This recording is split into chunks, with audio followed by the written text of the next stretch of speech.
नमस्कार, स्वागत है आपका द पंचायत में। मेरा नाम है विशाल। बिहार में विधानसभा के उपचुनाव होने हैं। ये उपचुनाव मुसाफिर पासवान के निधन के बाद बोचहा सीट से होना है। ऐसे में देखिए तमाम जो पार्टियां हैं वो लगातार तैयारी कर रही थी इसको लेकर के।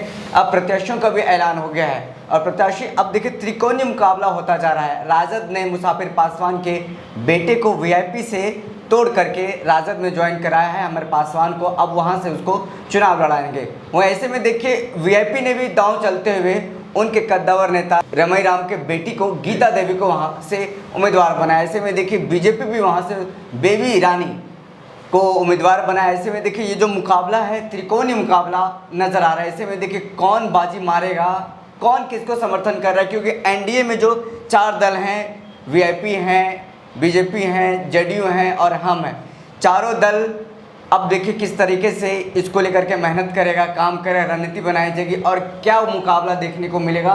हमारे साथ बात करने के लिए हमारे सहयोगी उदित तारियन, उनसे हम बात करेंगे और जानेंगे ये जो त्रिकोणीय मुकाबला है किस पाले में जाएगा। उदित तारियन, सबसे पहले तो हमें ये बताइए कि जो मुकाबला त्रिकोणीय हो गया है अब किस तरह से इसको बिहार की जनता देखे और किसकी जीत सुनिश्चित मानी जाए। देखिए, सबसे जो अहम सवाल अभी एनडीए गठबंधन में चल रहा होगा वो यही चल रहा होगा कि जीतन राम मांझी और जदयू के लिए बहुत बड़ा एक सवाल खड़ा हो गया है कि दरअसल वो एनडीए में अब समर्थन किसको करेंगे। बिल्कुल, बीजेपी को समर्थन करेंगे, बीजेपी की प्रत्याशी बेबी देवी को समर्थन करेंगे, या फिर विकासशील इंसान पार्टी मुकेश सहनी की पार्टी से जो खड़ी हुई है गीता कुमारी, उनको समर्थन करेंगे। ये सबसे बड़ा सवाल है। लेकिन हमारा जो ये चर्चा है इसके केंद्र में रहेंगे रमई राम। क्यों रहेंगे? क्योंकि देखिए, बोचहा विधानसभा की अगर हम बात करें तो उसके इतिहास पर अगर नजर डालते हैं तो पहली बार रमई राम जो हैं वो 1972 में बोचहा विधानसभा से निर्दलीय जीते थे जी। 1944 का उनका जन्म है, 78 वर्ष उनकी आयु हो चुकी है जी। और 1972 से जब उनकी राजनीति शुरू होती है तो बोचहा से ही वो शुरू करते हैं, क्योंकि बोचहा जो है वो अब तो रिजर्व सीट है, अब तो शेड्यूल कास्ट का रिजर्व सीट है जी। लेकिन वहाँ पर अगर हम जातीय समीकरण की बात करें, किस जाति की क्या बाहुलता है उसकी बात करें, तो देखिए बड़ा अजीबोगरीब गणित बनता है। भूमिहार और मुसलमान बाहुल्य क्षेत्र है, मुसलमान बाहुल क्षेत्र है। और अगर दलित में आप पूछेगा कि किस जाति की आबादी सबसे ज्यादा है तो रविदास की है जी, पासवान की है जी। ये लोग जैसे जातियां हैं दलित में जिनकी आबादी ज्यादा है। आप सोचिए कि रमई राम वहां से 8 बार विधायक बन चुके हैं। बिल्कुल, 8 बार। हाँ, और उनका जो वो अवैध किला था बोचहा, उसमें अगर सेंध किसी नेता ने लगाया तो वो यही बेबी देवी है, जिनको बीजेपी ने अपना प्रत्याशी इस बार बनाया है। 2015 में बेबी देवी ने उस किले को ढा दिया और वहां से निर्दलीय चुनाव लड़के जीत गए। सोचिए, मतलब उनका भी अपना वोट पकड़ होगा। क्षेत्र में कई सालों से वो काम कर रही है, 20 साल से वो काम कर रही है मोटा मोटी। तो क्षेत्र की जनता ने उन पर भरोसा किया, बोचहा विधानसभा की जनता ने, और उनको पूरा मत दिया, जीत गए। उसके बाद अब आप आइए अमर पासवान पर। अब देखिए, मुसाफिर पासवान भी वहां के कद्दावर नेता रहे। मुसाफिर पासवान जब 1995 के बिहार विधानसभा चुनाव में लड़े थे तो उनके खिलाफ लड़ रहे थे रमई राम, और रमई राम ने उनको मात दी थी। मतलब 95 से मुसाफिर पासवान भी वहां से अटेम्प्ट ले रहे थे चुनाव जीतने के लिए, मतलब दोनों के बीच में ही चल रहा था। तो करीब 25 साल का उनका भी राजनीतिक करियर, तो उन्होंने भी कुछ ऑडियंस, उनका भी जो अपना वोट बैंक होगा वो तो बना होगा, तय बात है जी। अब उसके साथ साथ उनके बेटे अमर पासवान को राजद ने टिकट दे दिया है, तो अब राजद का भी कुछ वोट बैंक जुटेगा।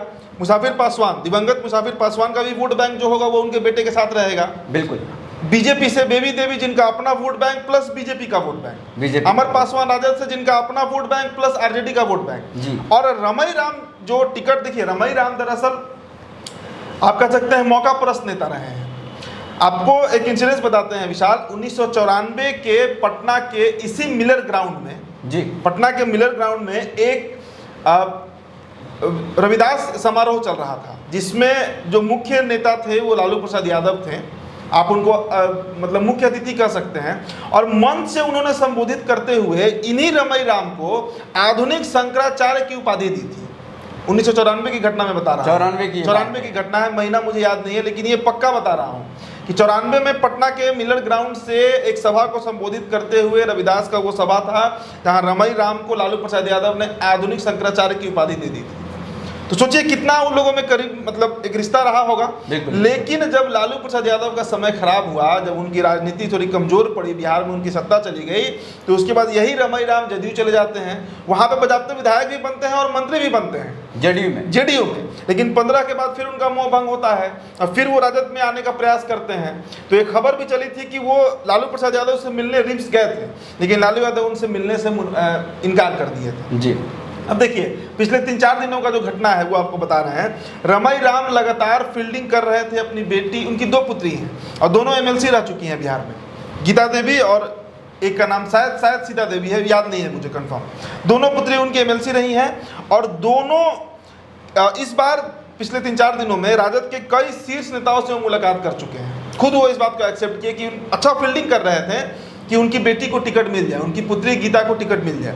लेकिन अब आज के समय में राष्ट्रीय जनता दल जो है उसमें सिर्फ एक ही नेता डिसीजन लेता है, फाइनल करता है, वो है तेजस्वी यादव। लालू यादव खुद से भी संन्यास ले चुके हैं, जेल में हैं, तबीयत ठीक नहीं है, बहुत फैक्टर है, उम्र हो गया है, 16 तरह की बीमारी का बार बार जिक्र होता है। तो इन सभी कारणों से तेजस्वी ने जैसे ही, देखिए अब तेजस्वी अमर पासवान को क्यों बुलाई, इसके पीछे का आप कहानी जान लीजिए। देखिए अगर बीजेपी वहां से बेबी देवी को टिकट नहीं देता जी, तब कंफर्म था कि अमर पासवान जो है वो वीआईपी से चुनाव लड़ रहे होते, क्योंकि मुकेश सहनी 2 महीने से इस बात का ऐलान लगातार कर रहे हैं कि मुसाफिर पासवान के बेटे को ही टिकट मिलेगा जी, मुसाफिर पासवान के बेटे को ही टिकट मिलेगा। लेकिन अब जब बीजेपी अपने प्रत्याशी खड़ा कर दिया तो ये तय बात है कि अब एनडीए जो है वो एक नहीं रहा, बिखर गया। सहनी का वोट कहीं जाएगा, बीजेपी का वोट कहीं जाएगा, जदयू किसको समर्थन करेगी। तो इन सभी दाव पेच के बीच अमर पासवान पढ़ना नहीं चाह रहे थे और इस बात को भाप गए तेजस्वी यादव। तेजस्वी यादव ने बजाते बुलाया अमर पासवान को, अमर पासवान ने उनका दामन थामा तो तेजस्वी ने उन्हें टिकट थमा दिया। बिल्कुल, तो ये हुआ राजद का बात। अब ऐसे में मुकाबला जो है, आपने बहुत सही स्टार्टिंग में कहा, ओपनिंग रिमार्क आपका बहुत अच्छा था कि मुकाबला अब त्रिकोणीय है जी। अब आज के समय में एक्चुअली में जो ग्राउंड का रिपोर्ट है उसके अनुसार आप नहीं कह सकते कि वहां से कौन जीतेगा। एक बार बीच में एक खबर भी सामने आई थी कि वीआईपी दांव चलने वाले हैं, अमर पासवान को राजद के कोटे से चुनाव लड़ा करके वो समर्थन दे देंगे। लेकिन जब जिस तरीके से रमई राम के बेटी को टिकट दिया वीआईपी ने, अब तो ये खबर बिल्कुल तरीके से निराधार हो गया। मुकेश सहनी के पास कोई ऑप्शन भी नहीं था, आप समझिए मेरी बात। बिल्कुल, मुकेश सहनी के पास प्रत्याशी कहाँ है बोचहा में। अमर पासवान को कई दिनों से रट लगा रहे हैं, लेकिन वही अमर पासवान जब तेजस्वी से हाथ मिलाकर टिकट लेकर और मीडिया से बातचीत कर लेते हैं, टिकट फाइनल हो जाता है, बोलते हैं कि अगले 2 दिन में हम नामांकन करेंगे। आज शाम उनका मुजफ्फरपुर में प्रेस वार्ता भी है, मेरी बात हुई उनसे, तो पटना में अभी वो उपलब्ध नहीं है, मुजफ्फरपुर में है। तो ऐसी स्थिति में उनके पास क्या ऑप्शन था। और दूसरी तरफ रमई राम के पास भी कोई ऑप्शन नहीं था। रमई राम, देखिए बोचहा विधानसभा में मैं त्रिकोणीय मुकाबला क्यों कह रहा हूँ, क्योंकि रमई राम का अपना 15-20 हजार वोट है वहां पर, बिल्कुल, जो उन्हीं को मिलना है। बिना ऑप्शन के 2 लोग साथ आकर के ऑप्शन बन गए हैं। ना मुकेश सहनी के पास कोई ऑप्शन था, ना रमई राम के पास कोई ऑप्शन था। अब आज के समय में उस सीट से कौन जीतेगा ये तय करने के रोल में जरूर रमई राम आ चुके हैं, क्योंकि उनकी बेटी जो है वो 10-15 हजार 20 हजार वोट के आसपास वो काटेंगी। अब वो बीजेपी का काटती है तो बीजेपी को नुकसान है। बिल्कुल, अगर हम मुकेश सहनी की बात करें तो मुकेश सहनी मुसाफिर पासवान के निधन के बाद लगातार ये कहते रहे हैं कि मुसाफिर पासवान के बेटे को ही वहां से टिकट दिया जाएगा, अमर पासवान को। और 22 तारीख यानी कि आज का डेट भी उन्होंने बीते कई बार जो प्रेस कॉन्फ्रेंस करते हैं 22 तारीख को नामांकन का डेट भी घोषित कर दिया था। ऐसे में त्रिकोणीय मुकाबला जब बीजेपी की तरफ से कैंडिडेट उतार दिया गया तो मामला पूरी तरीके से फंस गया है। बिल्कुल बिल्कुल, देखिए बार बार कह रहा हूं कि रमई राम का वो अवैध किला था जी, कोई उनको वहां से हरा नहीं पा रहा था। वो जहाँ उनका मतलब मान के चले कि वो सिर्फ एससी के लिए रिजर्व नहीं है, वो रमई राम के लिए भी रिजर्व हो गया था। बिल्कुल, वो बेबी देवी का कमाल था, उनका मेहनत था उस ग्राउंड पर जो उन्होंने उनको पछाड़ दिया और 22,000 वोटों से पछाड़ा था 2015 में निर्दलीय होकर 22,000 वोट से पछाड़ना बड़ी बात है। बिल्कुल, तो ऐसे में अब देखिए 10-15 हजार वोट जो है वो जाएगा गीता देवी के साथ। बीजेपी का अपना कैडर वोट इसमें भूमिहार है, सवर्ण लॉबी है, बनिया है, कुछ दलित भी उसमें रहेंगे। और इसके बाद राजद की तरफ से राजद का जो कोर वोटर है वो तो वोट करेगा। और अमर पासवान के साथ एक और फैक्टर है, वो है सेंटिमेंट फैक्टर, जो दिवंगत मुसाफिर मुसाफिर पासवान के साथ जुड़े हुए लोग रहे हैं पिछले 1 साल में, क्योंकि नवंबर में उनकी निधन हो गया था उनका, तो नवंबर 2020 से नवंबर 2021 1 साल तो वो विधायक रहे, तो उस 1 साल में जो लोग उनसे जुड़े होंगे उनका भी तो कुछ सेंटीमेंट होगा। जी जी जी। मात्र 33 साल की उम्र में है अमर पासवान, ये भी एक प्लस पॉइंट है उनके साथ, क्योंकि गीता देवी और बेबी कुमारी दोनों लोग जो है वो अब 40 प्लस में है, 45 प्लस में आप कर सकते हैं, ये सबसे युवा है वहां पर। तो कई तरह के फैक्टर बन रहे हैं, जाने पर हमें समझ में आएगा कि दरअसल जनता का रुझान किधर है। एक आखिरी सवाल है कि बेबी कुमारी का फैक्टर क्या मजबूत लग रहा है? जिस तरीके से 2015 की बात करें तो 2015 में लालू नीतीश की आंधी को उन्होंने हराते हुए खुद जीत हासिल की। वही तो सबसे बड़ा, देखिए मुकाबला त्रिकोणीय इसीलिए हो जा रहा है ना कि कोई कमजोर नहीं है। बिल्कुल कमजोर, अभी सबसे कमजोर अगर कोई दिख रहा है तो वीआईपी दिख रहा है, लेकिन वो भी इतने कमजोर होने के बाद भी 15-20 हजार वोट पर दावा ठोक सकता है, क्योंकि वो वोट रमई राम का है जो उनको मिलता है। और बेबी देवी तो भाई अब रमई राम को हरा रही हैं, महागठबंधन में नीतीश लालू के साथ होने के बावजूद हरा रही हैं, बीजेपी की अब महामंत्री बनी हैं, तो बहुत मजबूत प्रत्याशी हैं। अमर पासवान को भी आप कमजोर नहीं लगा सकते हैं, उनके पिता की 25 साल की विरासत रही है राजनीति की बोझा में, तो आप किसी को कम नहीं आंक सकते हैं। डिपेंड करेगा कि अब जदयू किसको सपोर्ट कर रही है, जीतन राम मांझी किसको सपोर्ट कर रहे हैं, ये एक बड़ा फैक्टर बनेगा।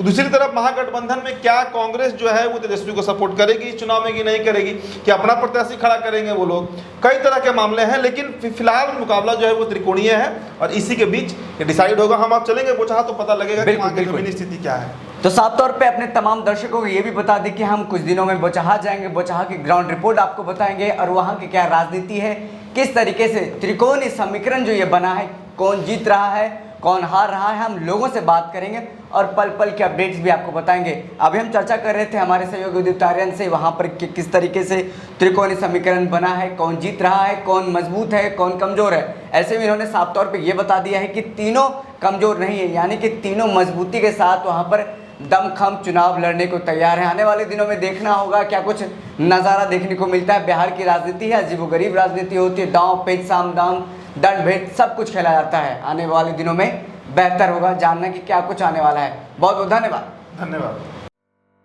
द पंचायत को सब्सक्राइब कीजिए और स्वतंत्र पत्रकारिता को आगे बढ़ाइए।